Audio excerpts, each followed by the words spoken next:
Francis ഇട്ടിക്കോരയെ വിശുദ്ധനായി പ്രഖ്യാപിക്കണം. Francis ഇട്ടിക്കോരയ്ക്കായി ദേവാലയം സ്ഥാപിക്കണം. Francis ഇട്ടിക്കോരയ്ക്കായി ദേവാലയത്തിൽ പ്രതീകാത്മക നരബലി നടത്താൻ അനുവദിക്കണം. ഇങ്ങനെയൊക്കെയുള്ള ആവശ്യങ്ങൾ ഒരു പക്ഷേ കേരളത്തിൽ ഉയർന്നേക്കുമോ? സാധ്യതയുണ്ട്. കാരണം അതുപോലെ വിശ്വസനീയമായി ചരിത്ര വസ്തുതകളുടെയും വർഷക്കണക്കുകളുടെയും പിൻബലത്തിൽ എന്ന പോലെയാണ് നമ്മുടെ മലയാളത്തിൻ്റെ പ്രമുഖ എഴുത്തുകാരൻ ടി.ഡി. രാമകൃഷ്ണൻ കേരളത്തിലെ ഏറ്റവും ജനപ്രീതിയുള്ള നോവലുകളിലൊന്നായി മാറിയ ഫ്രാൻസിസ് ഇട്ടിക്കോരയിൽ ആ കഥാപാത്രത്തെ പ്രതിഷ്ഠിച്ച് വച്ചിരിക്കുന്നത് എന്ന് പറയുന്നത് ഒരു ഇൻസ്റ്റലേഷൻ പോലെ, ഒരു പ്രതിഷ്ഠാപനം പോലെ എന്നാണ് ഞാൻ ഉദ്ദേശിക്കുന്നത്. ഇട്ടിക്കോര എന്ന ഒരാൾ കുന്നംകുളത്ത് അല്ലെങ്കിൽ കേരളത്തിൽ, അതുമല്ലെങ്കിൽ ഈ ഭൂമുഖത്ത് എവിടെയെങ്കിലും ജീവിച്ചിരുന്നോ എന്ന് ഗൂഗിൾ ചെയ്ത് നോക്കുന്നവർ പോലും ഉണ്ടായി ഈ നോവലിന് ശേഷം എന്ന് ചിലർ പറയാറുണ്ട്. അത്രയ്ക്കും യാഥാർത്ഥ്യത്തോടെ, ചരിത്രത്തിൻ്റെ പിൻബലത്തോടെ ഇല്ലാത്ത ഒരു കഥാപാത്രത്തെ സൃഷ്ടിച്ച് ഇതിഹാസമാക്കുകയാണ് ഫ്രാൻസിസ് ഇട്ടിക്കോര എന്ന നോവലിലൂടെ ടി.ഡി. രാമകൃഷ്ണൻ ചെയ്യുന്നത് എന്ന് ഞാൻ മനഃപൂർവ്വം പറയുന്നതാണ്. കാരണം ഒരു കൃതി എഴുതപ്പെട്ട് കഴിഞ്ഞാലും ആ കൃതി നമ്മുടെ മുന്നിൽ ഒരു പുസ്തകമായി അച്ചടിക്കപ്പെട്ട താളുകളായിട്ടിരുന്നാലും ആ അക്ഷരങ്ങൾ ഓരോരോ കാലത്തും പുതിയ പുതിയ പ്രവർത്തനങ്ങൾ ചെയ്യുന്നുണ്ടെങ്കിൽ ആ എഴുത്ത് എന്ന് പറയുന്നത് എഴുതപ്പെടുന്ന ഒരു കൃതിയാണ്. അച്ചടിച്ച കയ്യിൽ വന്നു, പക്ഷേ അത് എഴുതപ്പെടുന്ന തുടരെഴുത്ത് നടത്തിക്കൊണ്ടിരിക്കുന്ന ഒരു കൃതിയായിട്ട് മാറുന്നു. ആ രീതിയിൽ വേണം നമ്മൾക്ക് ടി.ഡി. രാമകൃഷ്ണൻ്റെ ഫ്രാൻസിസ് ഇട്ടിക്കോരയെ കാണാനായിട്ട്. പ്രസിദ്ധീകരിച്ച് വർഷങ്ങൾ കഴിഞ്ഞിട്ടും പിന്നെയും പുതിയ പതിപ്പുകൾ ഉണ്ടാവുന്നു. 1,00,000-ലധികം കോപ്പികൾ വിറ്റഴിഞ്ഞിരിക്കുന്നു. പുതിയ വായനക്കാർ കടന്നു വരികയും ചെയ്യുന്നു. വായിച്ച പഴയ വായനക്കാർ രണ്ടാമതും മൂന്നാമതും വായിച്ച് പുതിയ ജീവിതാനുഭവ തലങ്ങൾ കണ്ടെടുക്കുകയും ചെയ്യുന്ന ഫ്രാൻസിസ് ഇട്ടിക്കോര എന്ന നോവലിൻ്റെ രചയിതാവ് ശ്രീ ടി.ഡി. രാമകൃഷ്ണനും അദ്ദേഹത്തിൻ്റെ പുസ്തകവുമാണ് ഇന്ന് തത്സമയം നമ്മോടൊപ്പം ഉള്ളത്. സ്വാഗതം ശ്രീ ടി.ഡി. രാമകൃഷ്ണൻ. ഫ്രാൻസിസ് ഇട്ടിക്കോര എന്ന നോവൽ ഇന്ന് ഇറങ്ങിയതുപോലെയുള്ള പുതുക്കമാണ് ഇപ്പോൾ തത്സമയം നമ്മളിങ്ങനെ സംസാരിച്ചു കൊണ്ടിരിക്കുമ്പോൾ ഉള്ള ഒരു അനുഭവം എന്ന് പറയുന്നത്. അധികം ഇടവേളകളില്ലാതെ പുതിയ പതിപ്പുകൾ ഇറങ്ങിക്കൊണ്ടിരിക്കുന്ന ഈ നോവൽ ഉണ്ടാക്കുന്ന ഒരു പ്രതീതി എന്തായിരിക്കാം? അതിന് കാരണം എന്താണ് എന്നാണ് എഴുത്തുകാരൻ എന്നുള്ളതിലേക്ക് താങ്കൾ കാണുന്നത്? ഇട്ടിക്കോരയുടെ 37ാമത്തെ പതിപ്പാണ് ഇപ്പൊ പുറത്തു വന്നിരിക്കുന്നത്. ഇപ്പോഴും പുതിയതായിട്ട് പ്രസിദ്ധീകരിക്കുന്ന ഒരു പുസ്തകത്തെ പോലെ തന്നെ വായനക്കാർ സ്വീകരിക്കുന്നതിൽ എഴുത്തുകാരൻ എന്നുള്ള നിലയിൽ എനിക്ക് വലിയ സന്തോഷമുണ്ട്. ഇട്ടിക്കോര പ്രസിദ്ധീകരിച്ചിട്ട് 15 വർഷം കഴിഞ്ഞു. 16ാമത്തെ വർഷമാണ്. സീരിയലൈസ് ചെയ്തിട്ട് 17 വർഷമാണ്. എനിക്ക് തോന്നുന്നത് ഇട്ടിക്കോര എഴുതാൻ ശ്രമിച്ച കാലത്ത്, അല്ലെങ്കിൽ എഴുതിയ സമയത്ത് കാലത്തിന് അല്പം മുന്നോട്ട് പോകാനായിട്ടാണ് ഞാൻ ശ്രമിച്ചിരുന്നത്. ഒരു എഴുത്തുകാരൻ എപ്പോഴും തിങ്കിങ് എഹെഡ് ഓഫ് ടൈം എന്ന രീതിയിൽ മുന്നോട്ട് പോകണമെന്ന് വിശ്വസിക്കുന്ന ഒരാളാണ് ഞാൻ. ചിലപ്പോൾ അത് പ്രസിദ്ധീകരിക്കുന്ന സമയത്ത് വലിയ എതിർപ്പുകളും വിയോജിപ്പുകളും ഒക്കെ ഉണ്ടാകാമെങ്കിലും പിന്നീട് കാലം ചെല്ലും തോറും പുതിയ തലമുറകളിലേക്ക് പുസ്തകം പോകണമെങ്കിൽ നമ്മൾ കാലത്തിനപ്പുറത്തേക്ക് ചിന്തിക്കാൻ എഴുത്തുകാരന് കഴിയണം. അതിന് ഒരു പരിധി വരെ, അല്ലെങ്കിൽ ചെറിയ തരത്തിലെങ്കിലും കഴിഞ്ഞത് കൊണ്ടാണ് ഫ്രാൻസിസ് ഇട്ടിക്കോര എപ്പോഴും പുതിയ പുസ്തകം പോലെ പുതിയ തലമുറയിലെ ആളുകളും വായിക്കുന്നത് എന്നാണ് ഞാൻ വിശ്വസിക്കുന്നത്. ആരെയും ഭയക്കാതെയുള്ള ഒരു എഴുത്തിൻ്റെ പ്രക്രിയ ഇത് എഴുതിക്കൊണ്ടിരുന്ന വേളയിൽ എപ്പോഴും ശ്രീ ടി.ഡി. രാമകൃഷ്ണൻ്റെ എഴുത്തിന് മൊത്തത്തിലുള്ള ഒരു പ്രധാനപ്പെട്ട സവിശേഷതയായിട്ട് എനിക്ക് തോന്നിയിട്ടുള്ളത് ആരെയും ഭയക്കാതെയുള്ള എഴുത്ത്. ആരെയും ഭയക്കാതെ എന്ന് പറയുമ്പോൾ അതിൽ ഏറ്റവും പ്രധാനം നിരൂപകർ എന്ന് പറയുന്നവർ എന്ത് വിചാരിക്കുമെന്നുള്ള വിചാരങ്ങളൊന്നുമില്ലാതെ എല്ലാ തരത്തിലുള്ള ഭ്രമാത്മകതയും കൊണ്ടുവരുന്നു. ആ ഭ്രമാത്മകത കൊണ്ടുപോകുമ്പോൾ തന്നെയും യാഥാർത്ഥ്യത്തിൻ്റെ ഒരു ഇടം അവിടെ ഉറച്ചു നിർത്തുന്നു. യാഥാർത്ഥ്യത്തിൻ്റെ ഇടം ഉറച്ചു നിർത്തുമ്പോൾ തന്നെ വസ്തുതകളുടെയും ചരിത്രത്തിൻ്റെയും ഒരു വിഭ്രാമകമായ മറുപുറം ഉണ്ടാക്കുന്നു. ഇങ്ങനെ ഒരു അത്രമേൽ പൂർണ്ണമായിട്ടുള്ള സ്വതന്ത്രമായിട്ട് വിഹരിച്ച് പറക്കുന്ന ഒന്നാണോ എഴുത്തിൻ്റെ വേളയും അത് തരുന്ന ലഹരിയും ഈ ഒരു നോവലിൽ പ്രത്യേകിച്ചും? എഴുതുന്ന സമയത്ത് നമ്മുടെ മുൻപിൽ മറ്റൊന്നുമില്ല, എഴുത്ത് മാത്രമേ. നമ്മൾ പറയാൻ ശ്രമിക്കുന്ന കഥ നമ്മുടെ ഒരു ടാർഗറ്റ് റീഡറിലേക്ക് എത്രത്തോളം അവരെ കൺവിൻസ് ചെയ്യാൻ പറ്റുമോ അത്രത്തോളം കൺവിൻസ് ചെയ്യുന്ന തരത്തിൽ എഴുതി ഫലിപ്പിക്കുക. അതിന് പലതരത്തിലുള്ള മാർഗങ്ങളുണ്ട്. ചരിത്രത്തെ, ശാസ്ത്ര സംബന്ധമായ കാര്യങ്ങളെ, ഭാവനയെ, ചിലപ്പോൾ ഒരു ഉന്മാദ സമാനമായ ചിന്തകളെ പോലും അതിന് കൂട്ടുപിടിക്കേണ്ടി വരുന്നത്. അതൊക്കെ ചെയ്യുന്ന സമയത്ത് നമ്മളായി ഭയക്കുന്നില്ല.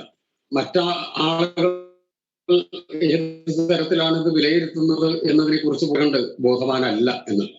അല്ലെങ്കിലും ഭീരുക്കൾക്ക് പറഞ്ഞിട്ടുള്ളതാണ് സാഹിത്യമെന്ന് ഞാൻ വിശ്വസിക്കുന്നില്ല. വളരെ ധീരമായി പറയാനുള്ള കാര്യങ്ങൾ പറയുക. അത് വായനക്കാർ, പലതരത്തിലുള്ള വായനക്കാരുണ്ട്. വളരെ ഹെട്രോജീനിയസ് ആയിട്ടുള്ള ഒരു ഗ്രൂപ്പാണ് വായനക്കാരെന്ന് പറയുന്നത്.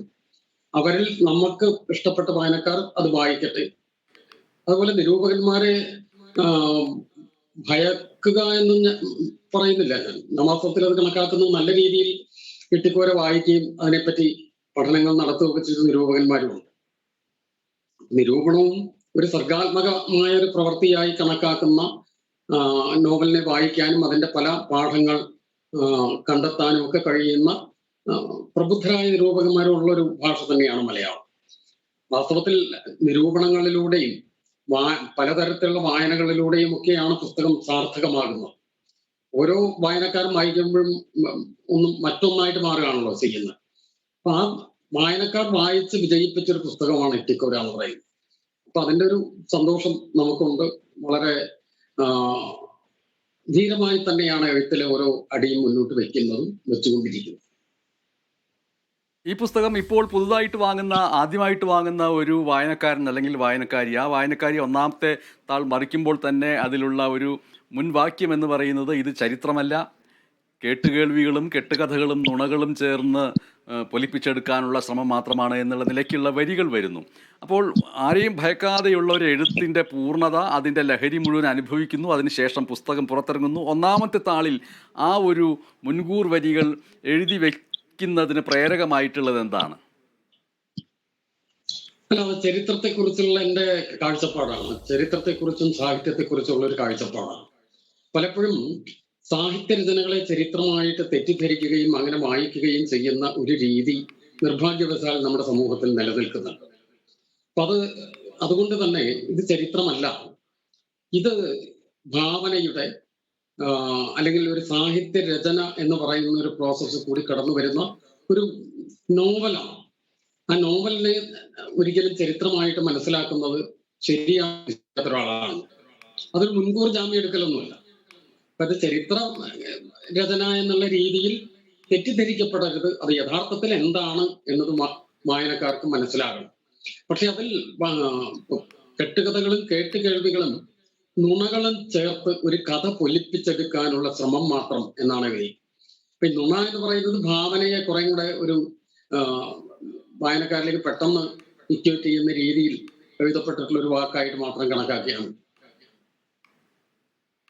ഈ ഒരു നോവൽ അത് എഴുതിയ വേള എങ്ങനെയായിരുന്നു എന്നുള്ളത് ഇത് വായിച്ച ആയിരക്കണക്കിന് വായനക്കാർക്കുള്ള താല്പര്യമുള്ളൊരു വിഷയമായിരിക്കും. കാരണം അത്രമേൽ സങ്കീർണങ്ങളായിട്ടുള്ള നിരവധി വിഷയങ്ങൾ, ഗണിതശാസ്ത്രം വരുന്നു, വിവിധ ഭാഷകൾ വരുന്നു, വിവിധ സംസ്കാരങ്ങൾ വരുന്നു, രതി വരുന്നു, ഇങ്ങനെ അതിവിചിത്രമായിട്ടുള്ള കാര്യങ്ങളെല്ലാം തിങ്ങി നിറയുന്നു. ഈ ഒരു നോവലിൻ്റെ രചനാവേള എന്ന് പറയുന്നത് ഇത്തരം കാര്യങ്ങളുടെ നോട്ടുകളെല്ലാം തയ്യാറാക്കിയിട്ട് ഈ രീതിയിൽ എങ്ങനെയാണ് പോകേണ്ടത് എന്ന് മനസ്സിനെ തന്നെ ഒരുക്കിയിട്ടുള്ള ഒരു എഴുത്താണോ, അതോ എഴുത്തിൻ്റെ വേളയിൽ അത് പോകുന്ന വഴിക്ക് പോകട്ടെ എന്നുള്ള രീതിയിലുള്ളൊരു എഴുത്തായിരുന്നോ? അല്ല, ഇത്തിക്കൂര ഒരു തയ്യാറെടുപ്പുകളോട് കൂടി തന്നെ എഴുതിയ ഒരു നോവലാണ്. ആദ്യത്തെ അധ്യായം മുതൽ അവസാനം വരെ എങ്ങനെയായിരിക്കണം, ഏത് രീതിയിലാണ് കഥ മുന്നോട്ട് പോകേണ്ടത് എന്നതിനെക്കുറിച്ചൊരു ഒരു പ്ലാൻ എൻ്റെ മനസ്സിലുണ്ടായിരുന്നു. അത് എഴുതി തയ്യാറാക്കിയ കാര്യങ്ങളുണ്ടായിരുന്നു. എന്നാൽ ഓരോ അധ്യായത്തിലും വരുന്ന എല്ലാ കാര്യങ്ങളെക്കുറിച്ചും അങ്ങനെ കൃത്യമായിട്ട് എഴുതി തയ്യാറാക്കിയിട്ടുണ്ടായിരുന്നില്ല. കഥയുടെ ഒരു പ്ലാൻ മാത്രമേ നമ്മുടെ മനസ്സിലുള്ളൂ. കഥയിൽ ഈ ഇത്തിക്കൂരയുടെ കഥ എത്രത്തോളമാണ് ഓരോ അധ്യായം കഴിയുമ്പോഴും വായനക്കാരിലേക്ക് എത്തേണ്ടത്. എൻ്റെ മനസ്സിലുണ്ടായിരുന്ന ഒരു സങ്കല്പം, ഒരു പൂ വിടരുന്നത് പോലെ അല്പാൽപമായി വായനക്കാരിലേക്ക് ഇട്ടിക്കോരയുടെ കഥ എത്തുക എന്നതായിരുന്നു. അതേസമയം തന്നെ മറ്റു പല ജ്ഞാന മേഖലകളുമായി ബന്ധപ്പെട്ട സംവാദങ്ങൾ, ചരിത്രം അല്ലെങ്കിൽ ശാസ്ത്രം, ഗണിതം, പൊതുവെ സാഹിത്യത്തിലേക്ക് കടന്നു വരാത്ത പല ഇടങ്ങളെയും കൊണ്ടുവരാനുള്ള ശ്രമവും വായനക്കാരന് തുടക്കം മുതൽ താല്പര്യം ജനിപ്പിക്കുന്ന രീതിയിലുള്ളൊരു നെറേറ്റീവ് പാറ്റേണും ഒക്കെ ഉണ്ടാക്കാനാണ് ശ്രമിച്ചത്. അപ്പൊ അതിനുവേണ്ടി ഒരു അഞ്ചല്ല 6 കൊല്ലത്തിലേറെ കാലം മെനക്കെട്ടിട്ടാണ് ഇട്ടിക്കോര എന്നുള്ള നോവൽ എഴുതുന്നത്. തയ്യാറെടുപ്പുകൾ ഉണ്ടായിരുന്നു. പക്ഷെ എഴുതുന്ന ഒരു പ്രോസസ്സിൽ ഈ തയ്യാറെടുപ്പുകൾ ഒരു ബ്ലൂ പ്രിന്റ് മാത്രമായിട്ട് എനിക്കുള്ളൂ. എഴുത്ത് എന്ന് പറയുന്നത് വളരെ സർഗാത്മകമായി സ്വാഭാവികമായി സംഭവിക്കുന്ന ഭാഷാപരമായ ഒരു സർഗാത്മക ആവിഷ്കാരമുണ്ട്. അത് ആ എഴുതുന്ന സമയത്താണ് സംഭവിക്കുന്നത്. പക്ഷെ എന്തൊക്കെയാണ് എഴുതേണ്ടത് എന്നതിനെ കുറിച്ച് കൃത്യമായിട്ടൊരു മുൻധാരണ ഉണ്ടായി. ഈ സിനിമകൾ റിലീസ് ചെയ്യുമ്പോൾ റിലീസിങ് കഴിഞ്ഞ് 1-2 ആഴ്ച അല്ലെങ്കിൽ ചിലപ്പോൾ ഒരു 2 മാസമോ 3 മാസമോ ഒക്കെ ഓടിയിട്ട് കോടികളുടെ നേട്ടങ്ങൾ ഉണ്ടാക്കി എന്ന് പറയുന്ന ഒന്ന് അത് അവിടെ തീരുന്നു. എന്നാൽ നോവലിനെ സംബന്ധിച്ചിട്ട്, പ്രത്യേകിച്ചും ഫ്രാൻസിസ് ഇട്ടിക്കോരയെ സംബന്ധിച്ചിട്ടൊക്കെ ഇത് ഒരു തുടർ പ്രക്രിയയായിട്ട് മാറിക്കൊണ്ടേ ഇരിക്കുന്നു. 37 പതിപ്പുകൾ ഇറങ്ങുന്നു, 40ലേക്ക് നീങ്ങുന്ന രീതിയിലേക്ക് കാര്യങ്ങൾ പോവുകയും ചെയ്യുന്നു. ഇവിടെ ഒന്നാമത്തെ പതിപ്പോ രണ്ടാമത്തെ പതിപ്പോ വാങ്ങിച്ചിട്ടുള്ള ഒരു വായനക്കാരനെ സംബന്ധിച്ചിട്ട് ആ വായനക്കാരന് ആ പുസ്തകത്തിലേക്ക് പ്രവേശിക്കാൻ ഇടയാക്കിയിട്ടുള്ള കാര്യം അല്ല ഇപ്പോൾ 37ാമത്തെ പതിപ്പ് വാങ്ങുന്ന ഒരാളുടെ ഉള്ളിലുള്ള ഒരു താല്പര്യം എന്ന് പറയുന്നത്. ആ താല്പര്യം എന്ന് പറയുന്നത് ആ പുസ്തകത്തിൻ്റെ പൊതുവായ ഒരു ഉള്ളടക്കം എന്താണ് എന്ന് അവർക്ക് അറിയാൻ കഴിയും. ഇപ്പോൾ 37ാമത്തെ പതിപ്പ് വാങ്ങാൻ ഒരു വായനക്കാരനെ പ്രേരിപ്പിക്കുന്ന പല കാര്യങ്ങളിൽ ഒരു കാര്യമെന്ന് പറയുന്നത് 15ാം നൂറ്റാണ്ടിൽ നടക്കുന്നതായിട്ട് പറയുന്ന കഥയാണ്. കുന്നംകുളത്തെ ഒരു കുരുമുളക് വ്യാപാരിയായിട്ടുള്ള ഫ്രാൻസിസ് ഇട്ടിക്കോരയാണ് അതിലെ പ്രധാനപ്പെട്ട കഥാപാത്രം. പല രാജ്യങ്ങളിലായിട്ട് അയാൾക്ക് 18 ഭാര്യമാരുണ്ട്. ആ 18 ഭാര്യമാരിൽ ജനിച്ച 79 മക്കളുണ്ട്. അവരുടെ സന്തതി പരമ്പരകളായിട്ടുള്ള 18ാം കൂറ്റുകാർ എന്ന് അറിയപ്പെടുന്ന വിഭാഗമുണ്ട്. ആ 18ാം കൂറ്റുകാരുടെ ആചാരങ്ങളും വിശ്വാസങ്ങളും ചടങ്ങുകളും ഈ 18ാം കൂറ്റുകാരുടെ കഥ തേടി പോകുന്ന രശ്മി, അതേപോലെ ബിന്ദു, രേഖ, ബെന്നി എന്ന് പറയുന്ന കഥാപാത്രങ്ങൾ, അവർക്കൊപ്പം പോകുന്ന കഥയുടെ ഒരു ആഖ്യാനത്തിൻ്റെ രീതി, ഇത്രയും കാര്യങ്ങൾ ഈ 37ാം പതിപ്പുകളിലേക്കോ അല്ലെങ്കിൽ 20ാം പതിപ്പുകളിലേക്കോ എത്തുന്നവർക്ക് അതിലേക്കുള്ളൊരു എളുപ്പ പ്രവേശികയായിട്ട് മാറുകയും ചെയ്യുന്നുണ്ട്. അങ്ങനെ ഒരു പുസ്തകത്തിന് അതിൻ്റെ പല പതിപ്പുകളിൽ വായനക്കാർക്ക് അതിലേക്ക് എത്തിപ്പെടാൻ ഇടയാക്കുന്ന ഘടകങ്ങൾ പിന്നെയും പിന്നെയും വികസിക്കുന്ന ഒന്നായിട്ട് മാറുന്നു. അത് നോവലിൻ്റെ ഒരു വലിയ വികാസ സൂചനയാണോ? നോവലിന്റെ ഒരു സാധ്യതയാണ്. ഇത്രയും കൊല്ലം മുമ്പേ, 16 കൊല്ലങ്ങൾക്ക് മുമ്പ് പുസ്തകമായിട്ട് പുറത്തിറങ്ങിയും അക്കാലത്ത് ഏറ്റവും ചെറുപ്പക്കാരായിട്ടുള്ള വായനക്കാർ ആയിരുന്നു എൻ്റെ ഒരു ടാർഗറ്റ് റീഡർ. അപ്പൊ ഇവരൊക്കെ ഇപ്പോ 10-40 വയസ്സുള്ള ആളുകളാണ്. അടുത്ത തലമുറയിലുള്ള ആളുകളാണ് ഇപ്പൊ ഇട്ടിക്കോര കൂടുതലായിട്ട് വായിക്കുന്നത്. അപ്പൊ അങ്ങനെ വായിക്കുന്ന ആളുകളിലേക്ക് ഏത് കാലത്തും അതിൻ്റെ ഒരു പുതുമയോടുകൂടി വായനക്കാരിലേക്ക് എത്തത്തക്ക രീതിയിലാണ് അതിൻ്റെ കഥാപാത്രങ്ങളുടെ രൂപീകരണവും അതുപോലെ അതിൻ്റെ ഒരു നെറേറ്റീവ് പാറ്റേൺ നമ്മൾ ഉണ്ടാക്കിയിരിക്കുന്നു. വെറുതെ 21ാം നൂറ്റാണ്ടില് വായനക്കാരനെ പുസ്തകത്തിലേക്ക് എൻഗേജ് ചെയ്യിക്കുന്ന രീതിയിലുള്ള ഒരു കഥാകഥനം ഉണ്ടായാൽ മാത്രമേ പുസ്തകത്തിന് മുന്നോട്ട് പോകാൻ കഴിയൂ. അപ്പൊ അത് ഒരു അധ്യായം കഴിഞ്ഞ് അടുത്ത അധ്യായത്തിലേക്ക് വരുമ്പോൾ വളരെ വ്യത്യസ്തമായ പുതിയ ഇടങ്ങളിലേക്ക് പോവുക, പുതിയ വിഷയങ്ങളിലേക്ക് പോവുക. എന്നാൽ അത് കുറച്ച് വായിച്ചു കഴിയുമ്പോൾ അത് അതുവരെ പറഞ്ഞ കഥയുടെ തുടർച്ചയാണെന്ന് വായനക്കാരന് മനസ്സിലാക്കാൻ കഴിയുക. കൂടുതൽ അവന് വായിക്കാനും മനസ്സിലാക്കാനും ചിന്തിക്കാനുമുള്ള അവസരങ്ങൾ കൊടുക്കുക. ഇങ്ങനെയൊക്കെയാണ് ഇട്ടിക്കോരയുടെ ഒരു രചനയുടെ ഒരു പ്ലാൻ. അതുകൊണ്ടായിരിക്കണം ഇപ്പോഴും വായനക്കാർ വളരെ താല്പര്യത്തോടു കൂടി വായിക്കുന്നതും. വായിക്കുക മാത്രമല്ല, ഓരോ ദിവസവും നിരവധി വായനക്കാർ പ്രതികരിക്കുകയും അവരുടെ യോജിപ്പുകളും വിയോജിപ്പുകളും അവരുടേതായിട്ടുള്ള സന്തോഷങ്ങളും ഒക്കെ നമ്മളോട് പങ്കുവെക്കുന്നുണ്ട്. അത് തന്നെയാണ് എഴുത്തിലെ ഏറ്റവും വലിയ ആനന്ദം എന്ന് പറയുന്നതായിട്ട് എനിക്ക് തോന്നുന്നു. വർഷങ്ങൾക്ക് മുമ്പാണെങ്കിൽ അത്തരത്തിലുള്ള ആനന്ദം നമുക്ക് ലഭിക്കില്ലായിരുന്നു. വല്ലപ്പോഴും വരുന്ന ഒരു പോസ്റ്റ് കാർഡിലൂടെ മറ്റോ ലഭിക്കുന്ന അഭിപ്രായങ്ങൾ. ഇപ്പോൾ ശ്രീ ടി ഡി രാമകൃഷ്ണൻ്റെ ഫേസ്ബുക്ക് പരിശോധിക്കുകയാണെങ്കിൽ സമൂഹത്തിൻ്റെ, നമ്മുടെ പൊതുജീവിതത്തിൻ്റെ വിവിധ തലങ്ങളിലുള്ള സാധാരണക്കാരായിട്ടുള്ള ആളുകളും അക്കാദമിക് തലങ്ങളിലുള്ളവരും ഒക്കെ ഈ പുസ്തകം വായിച്ചിട്ട് അവരുടേതായ അക്ഷര വിന്യാസത്തിലൂടെ അത് താങ്കളുടെ മുമ്പിൽ എത്തിക്കുന്നത് വായിക്കുമ്പോൾ ആസ്ഥാന നിരൂപകർ എഴുതുന്നതിനേക്കാൾ ആത്മാർത്ഥമായിട്ടുള്ള അവരുടെ ഹൃദയവികാരങ്ങളായിട്ട് അത് വരികയും ചെയ്യുന്നു. എഴുത്തുകാരൻ എന്നുള്ള നിലയ്ക്ക് താങ്കൾക്കത് വായിക്കുമ്പോൾ എഴുത്ത് കൃതാർത്ഥതയുള്ള ഒരു പ്രക്രിയയായിട്ട് അനുഭവപ്പെടുകയും അതിൻ്റെ ഒരു സന്തോഷം ലഭിക്കുകയും ചെയ്യുന്നുണ്ടെന്നാണ് ഞാൻ മനസ്സിലാക്കുന്നത്. ഫ്രാൻസിസ് ഇട്ടിക്കോര ഒരു നോവൽ, ഒരു ഫിക്ഷൻ എന്നുള്ള നിലയ്ക്ക് അതിൻ്റെ ജൈത്രയാത്ര വായനക്കാരിലൂടെ, പലതരത്തിലുള്ള വായനക്കാരിലൂടെ വിജയകരമായിട്ട് മുന്നോട്ട് പോകുന്ന ഈ വേളയിൽ ആ പുസ്തകത്തെ ഇനിയുള്ള ആ പുസ്തകം അറിയാനുള്ള വായനക്കാരിലേക്ക് കൂടി എത്തിക്കുക എന്നുള്ള ലക്ഷ്യത്തോടു കൂടിയാണ് എഴുത്തുകാരനായിട്ടുള്ള ശ്രീ ടി ഡി രാമകൃഷ്ണനോടൊപ്പം നമ്മൾ ഈ സംഭാഷണം നടത്തിക്കൊണ്ടിരിക്കുന്നത്. ഈ പുസ്തകത്തിലെ പ്രധാനപ്പെട്ട കഥാപാത്രമായിട്ടുള്ള ഫ്രാൻസിസ് ഇട്ടിക്കോര, ആ ഫ്രാൻസിസ് ഇട്ടിക്കോരയുടെ ജീവിത നിലപാടുകൾ, നിലപാടുകൾ, മതനിലപാടുകൾ, ക്രിസ്തീയ സഭ പല ഘട്ടങ്ങളിലും ശാസ്ത്രത്തിനോട് വിമുഖത കാണിക്കുകയും ഒരു പക്ഷേ അന്ധവിശ്വാസങ്ങൾക്കൊപ്പം നിൽക്കുകയും ചെയ്തിട്ടുള്ള ഒരു ഘട്ടം ഇതിലൊരു പ്രധാനപ്പെട്ടതായിട്ട് വരുന്നുണ്ട്. അതിന് സമാന്തരമായിട്ട് മറ്റൊന്ന് ഉണ്ടാക്കുകയും അതിലൂടെ മുന്നോട്ട് പോവുകയും ചെയ്യുന്ന ഫ്രാൻസിസ് ഇട്ടിക്കോരയുടെ ആ പ്രകൃതത്തെയും അതിലെ ആഖ്യാനത്തെയും ആവിഷ്കാരത്തെയും ഏതെങ്കിലും രീതിയിൽ ഈ കാലത്തിനിടയിൽ വിമർശന വിധേയമായിട്ടുള്ള ആരോപണങ്ങൾ നേരിടേണ്ടി വന്നിട്ടുണ്ടോ, വ്യക്തിപരമായിട്ടോ അല്ലാതെയോ? വ്യക്തിപരമായിട്ട് അത്തരം ആരോപണങ്ങളൊന്നും നേരിടേണ്ടി വന്നിട്ടില്ല.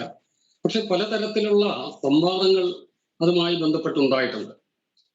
പക്ഷെ ഇട്ടിക്കോര മുന്നോട്ട് വെക്കുന്ന ഒരു ഡിസ്കോഴ്സ് പ്രധാനമായിട്ട് ക്രിസ്ത്യൻ വിശ്വാസങ്ങളെ അല്ല അത് പ്രോബ്ലമാറ്റൈസ് ചെയ്യുന്നത്. അതിൽ മാനിപ്പുലേറ്റ് ചെയ്യുന്ന, അല്ലെങ്കിൽ അത് കൃത്രിമമായി അത് മാനിപ്പുലേറ്റ് ചെയ്ത് സ്വാർത്ഥ നേട്ടങ്ങൾ ഉണ്ടാക്കുന്നവർക്കെതിരായിട്ടുള്ള ചില ഡിസ്കോഴ്സ് ആണ് അതിൽ പ്രധാനമായിട്ടുണ്ടാകുന്നത്.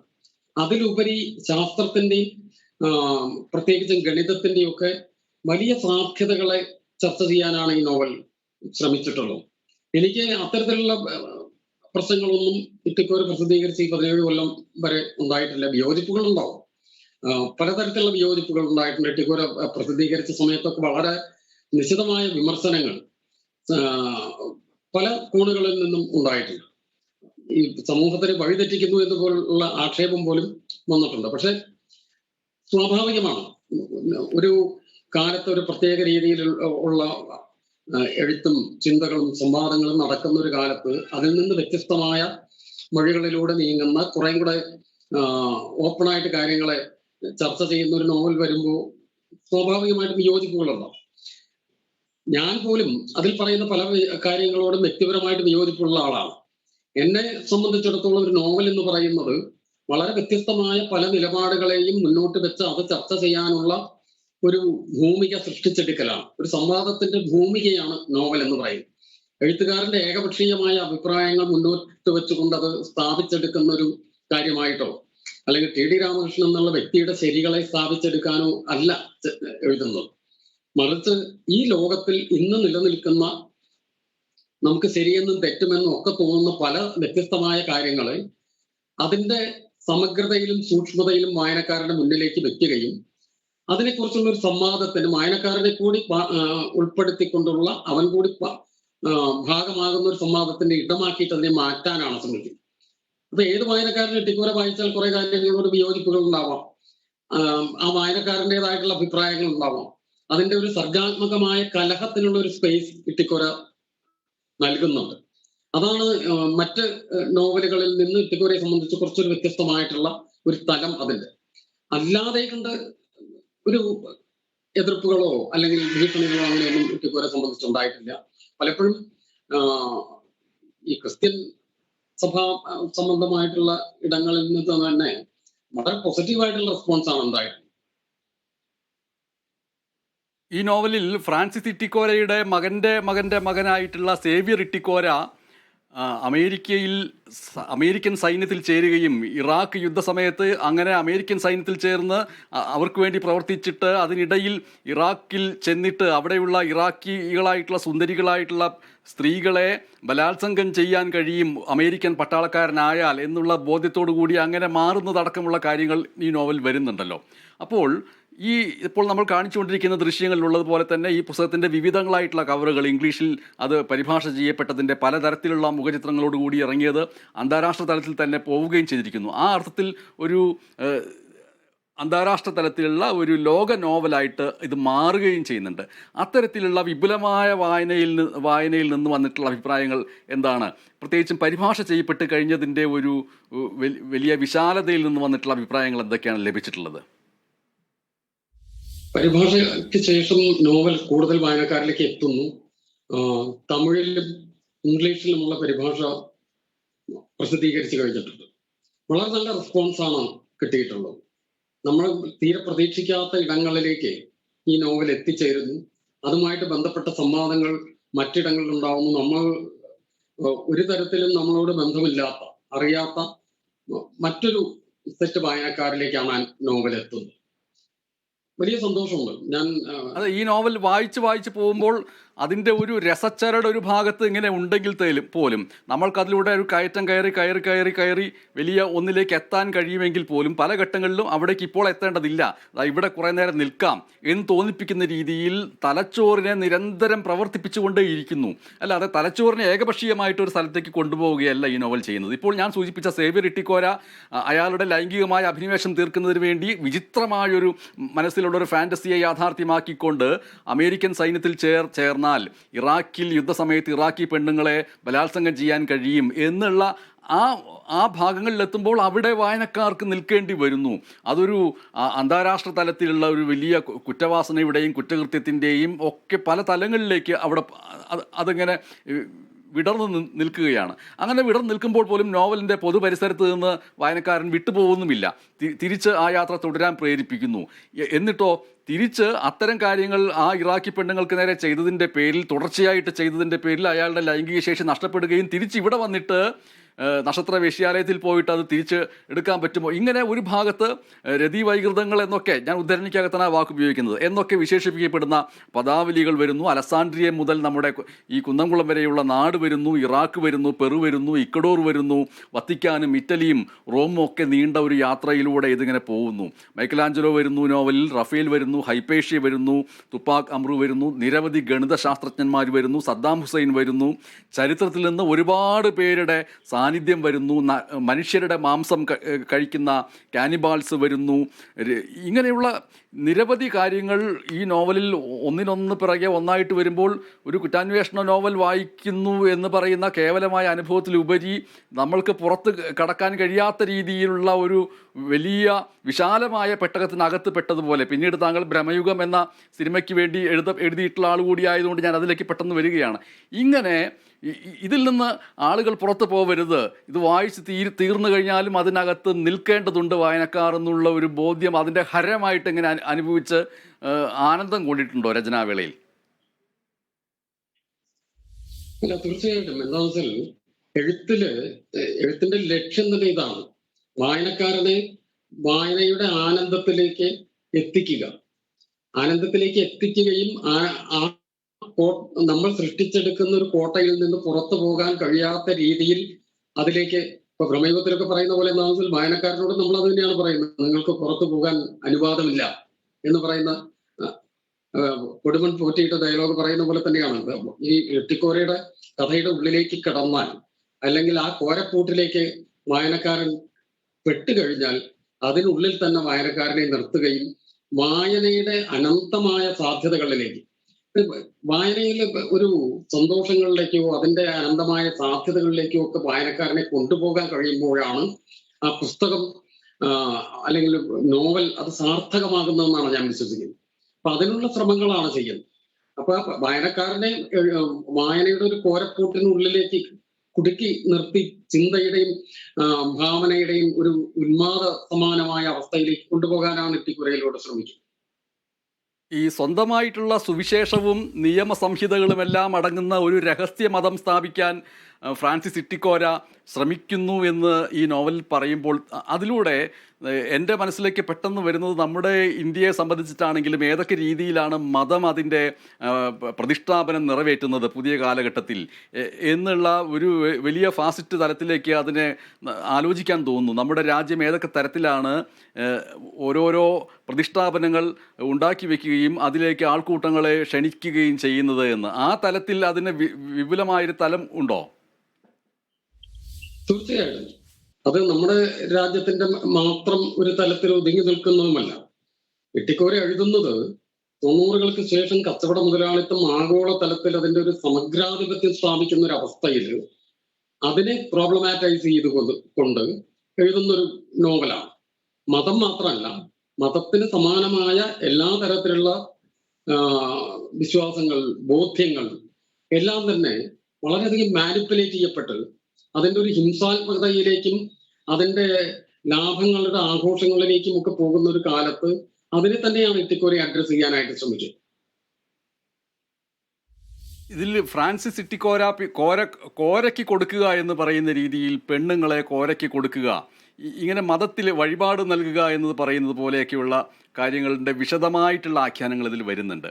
ധർമ്മപുരാണത്തിൽ പ്രജാപതി ചെയ്യുന്ന ഒ വിജയൻ്റെ ധർമ്മപുരാണത്തിൽ പ്രജാപതി ചെയ്യുന്ന അരാജക പ്രക്രിയകളുടെ അതിനേക്കാളും 10 മടങ്ങ് രീതിയിൽ സാധ്യതകളുള്ള ഒന്നായിട്ട് വരുന്നു. ഇത്തരത്തിൽ നിരവധി ഇട്ടിക്കോരകൾ ഭരിക്കുന്ന, അവരാൽ ഭരിക്കപ്പെടുന്ന, അവർക്ക് വേണ്ടി സമർപ്പിക്കപ്പെടാൻ നിയുക്തരായിട്ടുള്ള ആൾക്കൂട്ടങ്ങളുടെ ഒരു ലോകം ആയിട്ട് ഒരു വായനയിൽ അത് തോന്നി എന്ന് വന്നേക്കാം. അങ്ങനെ പലതരത്തിലുള്ള വായനകളിലേക്ക് അതിങ്ങനെ വികസിച്ച് നിൽക്കുകയും ചെയ്യുന്നു. ഇങ്ങനെ വികസിച്ചത് പോകും എന്നുള്ള ബോധ്യം എഴുത്തിന് മുമ്പേ ഉണ്ടായിരുന്നോ? എഴുത്തിന് മുമ്പേ അത്ര വലിയ പ്രതീക്ഷകൾ ഉണ്ടായിരുന്നില്ല. വാസ്തവത്തിൽ ഇട്ടിക്കോര എഴുതുന്ന സമയത്ത് അത് വലിയ തോതിൽ വായിക്കപ്പെടുമോ അല്ലെങ്കിൽ വായിക്കപ്പെടുമെന്ന് ഞാൻ ചിന്തിച്ചിട്ടില്ല. വളരെ ചെറിയൊരു വായനാ സമൂഹത്തിന് ഗൗരവമായിട്ട് വായിക്കുകയും വളരെ വ്യത്യസ്തമായ വിഷയങ്ങളെക്കുറിച്ച് അറിയാൻ താല്പര്യപ്പെടുകയും അതുമായിട്ട് ബന്ധപ്പെടുന്ന സംവാദങ്ങൾക്ക് മാനസികമായി തയ്യാറെടുക്കാൻ കഴിയുന്ന ഒരു വായനാ സമൂഹത്തിനെയാണ് നാം പ്രതീക്ഷിച്ചിരുന്നത്. പക്ഷേ പുസ്തകമായി വന്നപ്പോൾ ഇതിനേക്കാൾ അപ്പുറത്ത് വലിയ ഒരു വിഭാഗമായിട്ട് വായനക്കാർ വളരുകയും ആ സംവാദങ്ങളുടെ ഒക്കെ സാധ്യതകളിലേക്ക് അവർ എത്തുകയും ചെയ്തു എന്നുള്ളതാണ്. ഇപ്പം ഞാൻ നേരത്തെ സൂചിപ്പിച്ചു പ്ലഷർ ഓഫ് ടെക്സ്റ്റ് എന്ന് പറയും. ഈ ടെക്സ്റ്റിൽ നിന്ന് ഉണ്ടാകുന്ന ഒരു ആനന്ദം, അതിനെപ്പറ്റി പല സിദ്ധാന്തങ്ങളുണ്ട്. ഞാൻ സിദ്ധാന്തങ്ങളിലേക്കൊന്നും പോകുന്നില്ല. പക്ഷെ ആ പ്ലഷർ ഓഫ് ടെക്സ്റ്റ് ഉണ്ടാക്കാനായി നമ്മൾ പരമാവധി അതിന്റെ പലതരത്തിലുള്ള നറേറ്റീവ് പാറ്റേൺസ് ഉപയോഗിക്കുന്നുണ്ട്. പൊതുവെ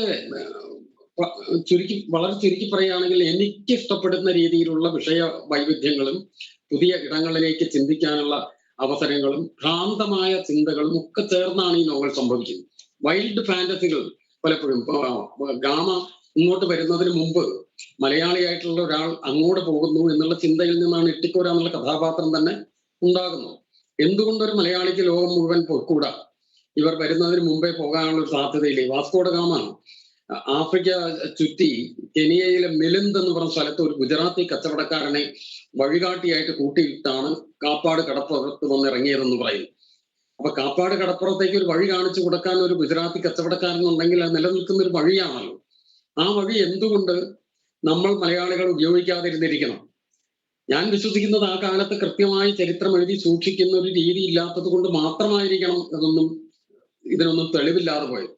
മറ്റുള്ളവരെക്കാളും ഒരു തരത്തിലും മോശമല്ലാത്ത രീതിയിൽ നമ്മളും ഈ ഇടങ്ങളിലേക്കൊക്കെ എത്തിയിട്ടുണ്ടാവണം. ആ ചിന്തയിൽ നിന്നാണ് ഇട്ടിക്കോര എന്നുള്ള കഥാപാത്രം ഉണ്ടാകുന്നത്. അതുപോലെ തന്നെയാണ് ഇതിന്റെ ഓരോ ഘട്ടങ്ങളും സംഭവിക്കുന്നത്. അതെ, നമ്മൾ തമ്മിലുള്ള ഈ സംഭാഷണത്തിൽ ഈ നോവലിലെ ഏതെങ്കിലും ഒരു ഭാഗം താങ്കൾ എഴുത്തുകാരൻ എന്നുള്ള നിലയ്ക്ക് എഴുത്തുകാരൻ്റെ നാവിൽ നിന്ന് വായിച്ച് കേൾപ്പിക്കണം പ്രേക്ഷകർക്ക് എന്നുണ്ടായിരുന്നു. പക്ഷേ സമയം കടന്നു പോയത് അറിഞ്ഞില്ല. ഇതിനിടയിൽ നമ്മൾ കാണിച്ച ദൃശ്യങ്ങളുടെ ഒരു ഭാഗത്ത് മമ്മൂട്ടി ഈ ഫ്രാൻസിസ് ഇട്ടിക്കോരയിലെ ചില ഭാഗങ്ങൾ വായിക്കുന്നതിൻ്റെ ദൃശ്യങ്ങൾ നമ്മൾ അതിൻ്റെ ഒപ്പം തന്നെ കാണിക്കുകയും ഉണ്ടായി. അപ്പോൾ ഈ ഫ്രാൻസിസ് ഇട്ടിക്കോരയായിട്ട് അത് ഭാവിയിൽ ഒരു ചലച്ചിത്ര രൂപമായിട്ട് മാറുന്നുണ്ടെങ്കിൽ ഭ്രമയുഗത്തിലേതുപോലെ തന്നെ ഫ്രാൻസിസ് ഇട്ടിക്കോരയെ അത്തരത്തിൽ ചലച്ചിത്രപരമായിട്ട് ആവിഷ്കരിക്കാൻ കഴിയുന്ന വ്യക്തിത്വം മമ്മൂട്ടിക്ക് തന്നെയാണ് എന്ന് താങ്കൾ സൂചിപ്പിക്കുകയുണ്ടായി. ആ രീതിയിൽ താങ്കൾ അങ്ങനെ ആലോചിച്ചിരുന്നോ? അല്ല, എഴുതുമ്പോൾ ആലോചിച്ചിരുന്നില്ല. പക്ഷെ എഴുതിയതിന് ശേഷം ഇട്ടിക്കോര എഴുതി 1-ാം പതിപ്പ് തന്നെ വായിച്ചിട്ടുള്ള ആളാണ് മമ്മൂക്ക.